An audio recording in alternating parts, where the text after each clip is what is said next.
selamat siang nak. Bagaimana kabar kalian hari ini? Mudah-mudahan kalian tetap dalam keadaan sehat walafiat, dalam lindungan Tuhan Yang Maha Esa. Tidak terasa kita sudah memasuki tahun 2021 dan ini adalah pertemuan pertama kita dalam pelajaran biologi di semester genap ini. Nah, ada beberapa pesan yang mau disampaikan kepada kalian sebelum kita melaksanakan pembelajaran kita pada hari ini, yaitu yang pertama, kalian harus tetap menjaga kesehatan kalian di suasana pandemi seperti saat ini karena seperti kita ketahui, keadaan pandemi COVID-19 ini tidak membaik dari hari ke hari.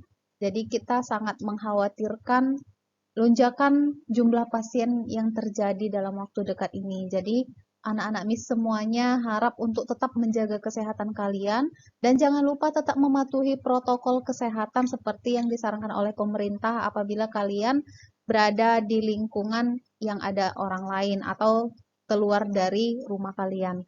Nah, baiklah anak-anak MIS, pada pertemuan kali ini kita akan membahas materi kita di bab yang baru, yaitu bab tentang bioteknologi dan produksi pangan. Materi ini juga dapat kalian lihat di buku paket IPA kalian yang semester 2. Nah, pada halaman 51, di situ ada bab bioteknologi. Untuk memahami apa yang dimaksud dengan bioteknologi, apa saja jenis-jenisnya, simaklah video pembelajaran ini dengan baik. Yang pertama yang perlu kalian pahami terlebih dahulu yaitu pengertian bioteknologi. Nah, apa sih yang dimaksud dengan bioteknologi? Nah, seperti yang udah Miss tuliskan di sini, bioteknologi adalah cabang ilmu yang mempelajari pemanfaatan makhluk hidup seperti bakteri, fungi, virus, dan lain-lain, maupun produk dari makhluk hidup seperti enzim dan alkohol dalam proses produksi untuk menghasilkan barang dan jasa. Jadi pada hakikatnya bioteknologi ini berasal dari bahasa biologi dan teknologi. Jadi biologi, kenapa dia dimasukkan ke dalam biologi? Karena dia merupakan proses pemanfaatan makhluk hidup. Nah, baik makhluk hidup yang secara langsung ataupun produk dari makhluk hidup. Makhluk hidup yang dimanfaatkan biasanya mikroorganisme atau makhluk hidup yang berukuran kecil seperti ini, bakteri, fungi ini sama dengan jamur ya nak, atau virus. Nah, sedangkan produk dari makhluk hidup biasanya yang digunakan adalah enzim. Nah, enzim ini bukan makhluk hidup tetapi dihasilkan oleh makhluk hidup. Nah, tujuan dari pembuatan teknologi itu, bioteknologi itu yaitu untuk menghasilkan barang dan jasa sehingga dapat meningkatkan kesejahteraan manusia. Nah, dewasa ini perkembangan bioteknologi tidak hanya didasari pada biologi semata, tetapi juga ilmu-ilmu terapan dan murni lainnya seperti biokimia, komputer, biologi molekuler, mikrobiologi, genetika, kimia, matematika, dan lain sebagainya. Nah, dengan kata lain, bioteknologi adalah ilmu terapan yang menggabungkan berbagai cabang ilmu dalam proses produksi barang dan jasa. Jadi bioteknologi ini bukan ilmu murni yang berdiri sendiri, tetapi juga memanfaatkan ilmu-ilmu terapan dan ilmu murni lainnya untuk menghasilkan produk berupa barang ataupun jasa. Yang kedua yaitu pembagian bioteknologi. Nah, bioteknologi itu nak berdasarkan perkembangannya dibagi menjadi dua, yaitu bioteknologi konvensional dan bioteknologi modern. Yang pertama kita bahas terlebih dahulu bioteknologi konvensional. Nah, bioteknologi konvensional merupakan bioteknologi yang memanfaatkan mikroorganisme untuk menghasilkan suatu produk melalui proses fermentasi. Nah, dalam prosesnya, bioteknologi konvensional biasanya menghasilkan alkohol, asam asetat, gula, atau bahan makanan seperti tempe, tape, oncom, dan kecap. Nah, bioteknologi konvensional disebut juga sebagai bioteknologi sederhana. Nah, disebut demikian karena bioteknologi jenis ini dikerjakan secara sederhana dan menggunakan peralatan yang sederhana saja sehingga mudah dilakukan oleh siapa saja. Pada umumnya, produk bioteknologi konvensional ini adalah berupa makanan, seperti yang kalian lihat di gambar sebelah kanan ini ada yogurt, ada tape, ada roti, keju, kecap, dan lain sebagainya. Nah, ini sebagian besar adalah produk bahan makanan yang diperoleh dengan menggunakan bioteknologi konvensional. Yang kedua yaitu bioteknologi modern. Seiring dengan perkembangan ilmu pengetahuan dan teknologi, maka para ahli memulai mengembangkan bioteknologi dengan memanfaatkan prinsip-prinsip ilmiah melalui beberapa penelitian. Nah, dalam bioteknologi modern, biasanya orang berupaya untuk mendapatkan produk secara efektif dan efisien. Nah, bioteknologi modern adalah bioteknologi yang memanfaatkan biologi sel dan biologi molekuler, disebut juga dengan rekayasa genetika. Nah, biologi molekuler sama dengan rekayasa genetika ya.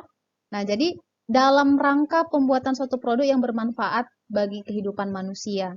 Nah, pelaksanaan bioteknologi modern ini lebih sulit dilakukan. Hanya orang ahli saja yang mampu melaksanakannya dan umumnya menggunakan peralatan yang mahal. Jadi bioteknologi modern ini berbanding terbalik dengan bioteknologi konvensional.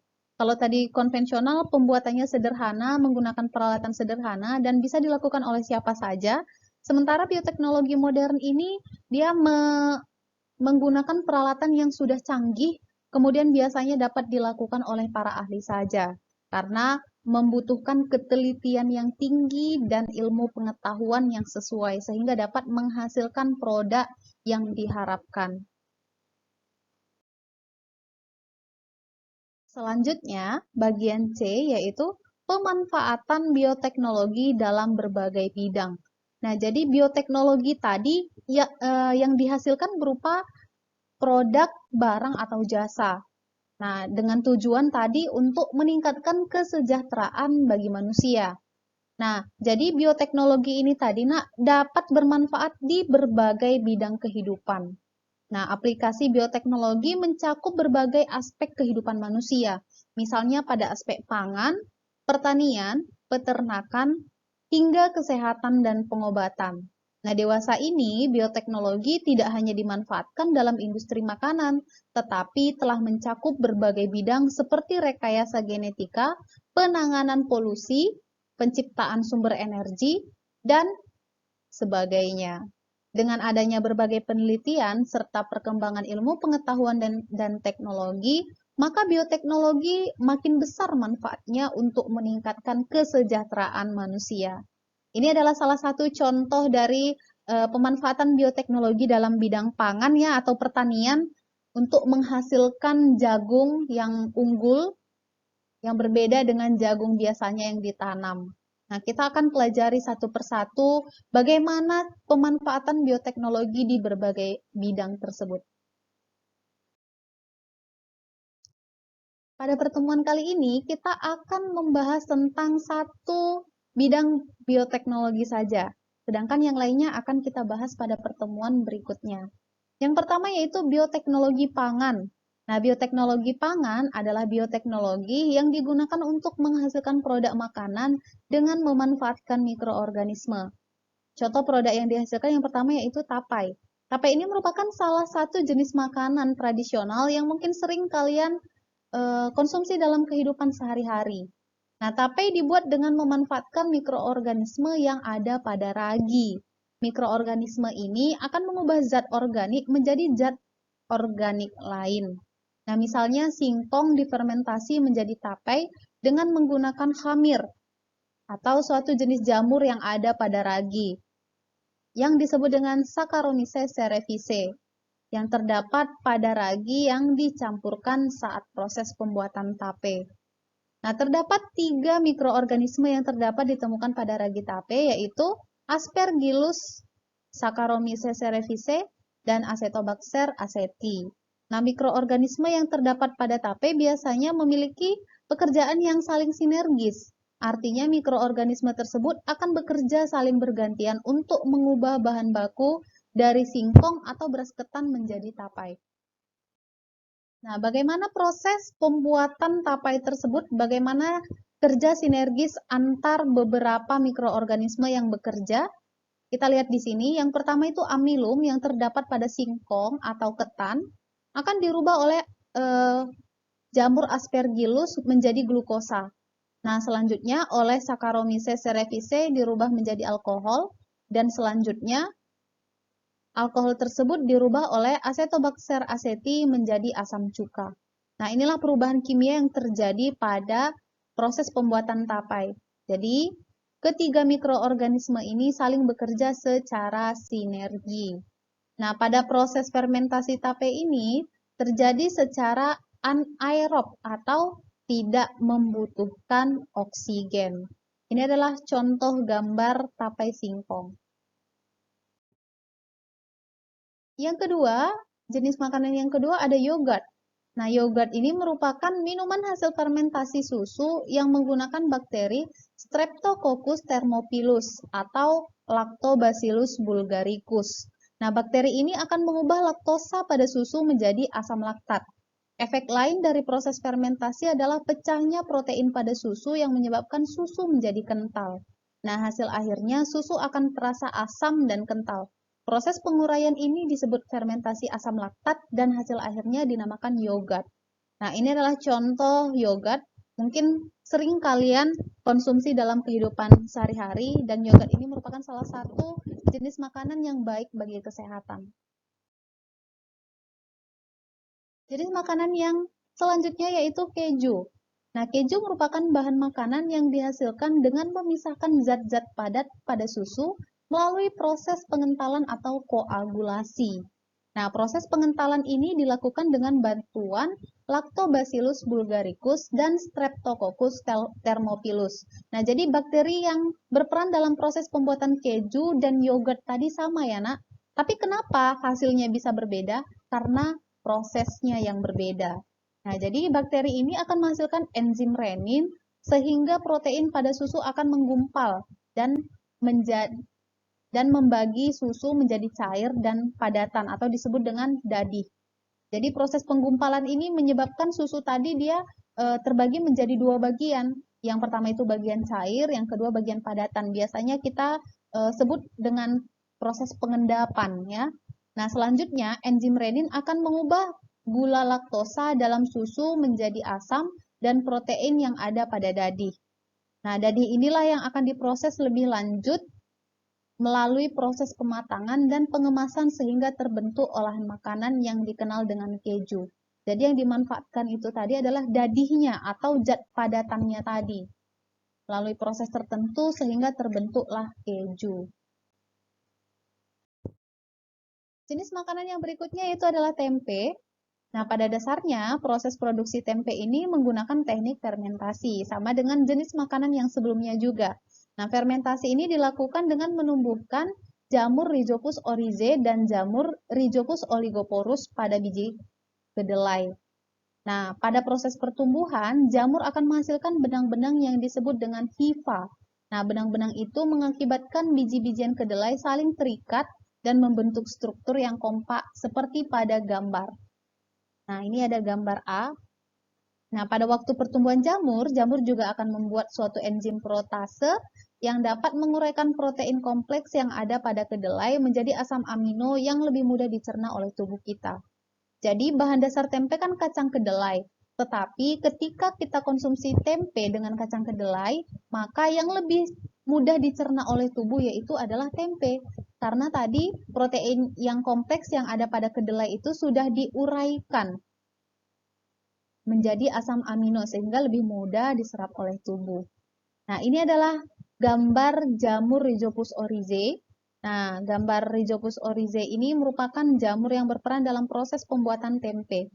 Nah, gambarnya ini terlihat dengan menggunakan mikroskop, jadi tidak dapat dilihat dengan menggunakan mata telanjang.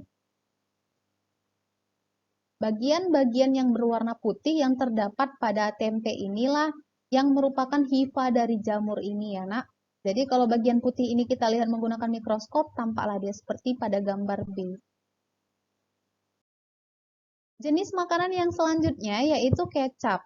Nah, kecap merupakan salah satu produk hasil bioteknologi yang terbuat dari kacang kedelai. Nah, pada tahap awal, kedelai akan difermentasi dengan menggunakan jamur Aspergillus wenti. Nah, tahap selanjutnya, kedelai yang sudah difermentasikan akan dikeringkan dan direndam di dalam larutan garam. Pembuatan kecap dilakukan melalui proses perendaman kedelai dengan larutan garam, sehingga pembuatan kecap dinamakan fermentasi garam. Nah, jamur Aspergillus wenti akan merombak protein menjadi asam-asam amino, komponen rasa asam, dan aroma khas. Nah, kecap mungkin sering kalian temui dalam kehidupan sehari-hari, bahkan mungkin bisa kalian konsumsi setiap harinya. Nah, jenis makanan yang berikutnya yaitu roti. Roti juga termasuk salah satu produk dari bioteknologi konvensional dalam bidang pangan, di mana pembuatan roti juga memanfaatkan peristiwa fermentasi yang dibantu oleh yeast atau khamir. Nah, yeast merupakan sejenis jamur yang ditambah pada adonan tepung dan akan menimbulkan proses fermentasi. Nah, proses ini akan menghasilkan gas karbon dioksida dan alkohol. Gas karbon dioksida berperan dalam proses mengembang pada roti. Nah, sedangkan alkohol akan berkontribusi dalam menghasilkan aroma dan memberi rasa pada roti.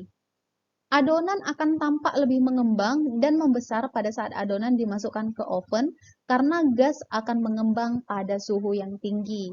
Nah, inilah beberapa jenis makanan yang merupakan hasil dari proses fermentasi dan tergolong ke dalam bioteknologi pangan. Dan yang terakhir adalah minuman beralkohol.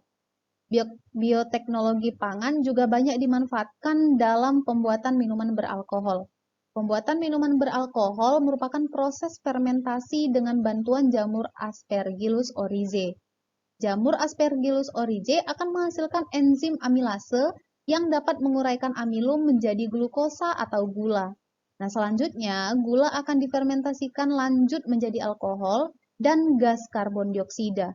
Pada proses tersebut, kemudian akan menghasilkan minuman beralkohol dengan cita rasa tertentu sesuai dengan bahan baku yang digunakan. Lama proses fermentasi akan mempengaruhi jumlah alkohol yang dihasilkan. Semakin lama proses fermentasi, semakin tinggi kandungan alkoholnya. Contoh minuman yang beralkohol adalah wine atau anggur. Minuman anggur dibuat dari buah anggur dengan memanfaatkan jamur Saccharomyces cerevisiae melalui proses fermentasi, seperti halnya fermentasi pada pembuatan alkohol biasanya. Nah, selanjutnya di sini ada beberapa pertanyaan yang akan berikan kepada kalian. Sebutkan mikroorganisme yang berperan dalam proses pembuatan tapai, yogurt, keju, tempe, kecap, roti, dan minuman beralkohol. Nah, silahkan tuliskan jawaban kalian di kolom komentar pada Google Classroom. Nah, demikianlah pembelajaran kita pada pertemuan kali ini. Mudah-mudahan apa yang telah disampaikan dapat kalian pahami semuanya. Nah, silakan tuliskan kesimpulan hasil pembelajaran kamu pada pertemuan kali ini di buku catatan. Nah, tuliskan secara singkat dan padat ya, Nak. Sampai berjumpa di pertemuan berikutnya. Terima kasih.